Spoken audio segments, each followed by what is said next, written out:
Hey guys, this is Brent with 247parts.com, and in this video I'm going to be showing you how to install the ZGlide front suspension on a John Deere Z900 series mower. So if you'll stick with me here, we'll get started.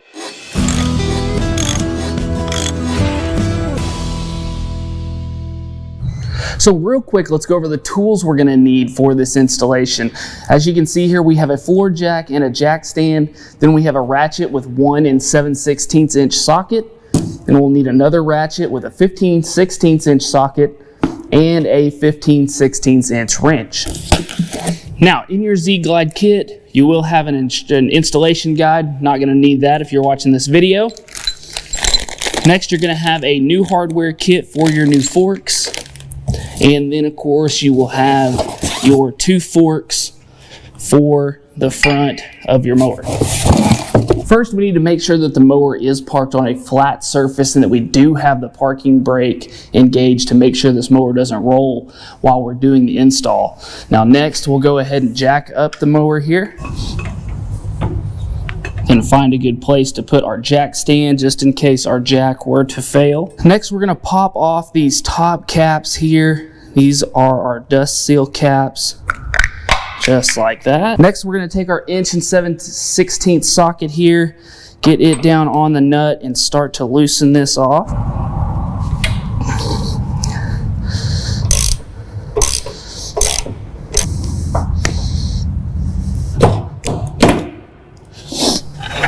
Next, we'll go ahead and take off our wheel. And to take off that wheel, we're going to need our 15/16 wrench and ratchet here.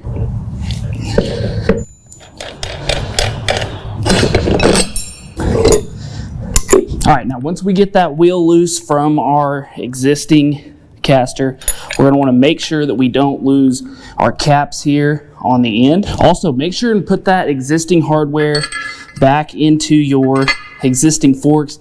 That way, if you go to trade in this machine or you decide that you want to move these to a different machine and put these older forks back on, these original forks, you will still have them. Now next, we'll take one of our new ZGlides here, take a little bit of that grease that was on the shaft of that fork that you took off and go ahead and get that put all around here on your new ZGlide. So then we can go back up and through with our new ZGlide here. Make sure that our bearings and everything are seating properly. And this is kind of a messy job here, but we need to get that nut started back on.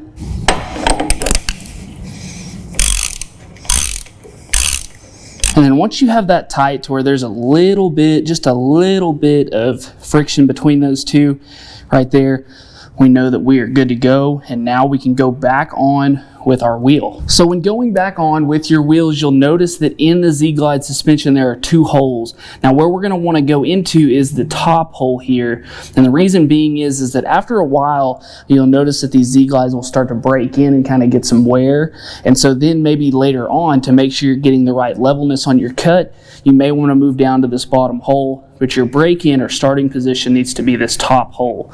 So we'll go ahead and break out that new hardware.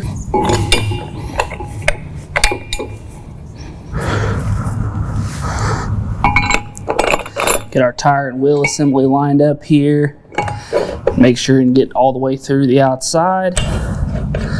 Go on with our nut.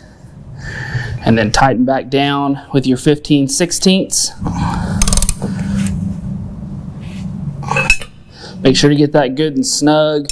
Just keep in mind that your bearings here are in the wheel. They're not in the axle. So we can make sure and get that pretty tight.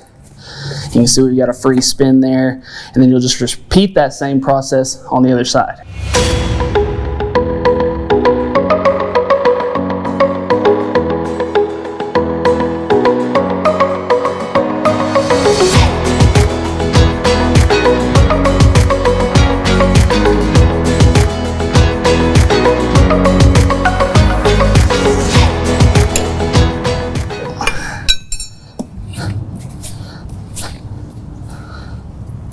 Now, your last step here after getting those installed is just going to be popping back on your caps and then giving both of these spindles 2 shots of grease. So just break out that grease gun, and give those 2 quick pumps of grease. And that's it, guys. That's all there is to installing the ZGlide front suspension on a John Deere Z900 mower. I hope this video helped you out, and if it did, we just ask that you hit that like button and also subscribe, as that helps us out as well. But also, guys, if you're interested in getting a set of these ZGlides for your machine, make sure to check us out at 247parts.com. I'll make sure to put that link in the description below so you can check that out. And as always, guys, thanks for watching. We'll see you next time. In 7/16 inch, really struggling. Talk about a blooper. Like I've never run a grease gun before. Hey guys, make sure to go buy your parts right here and subscribe right here.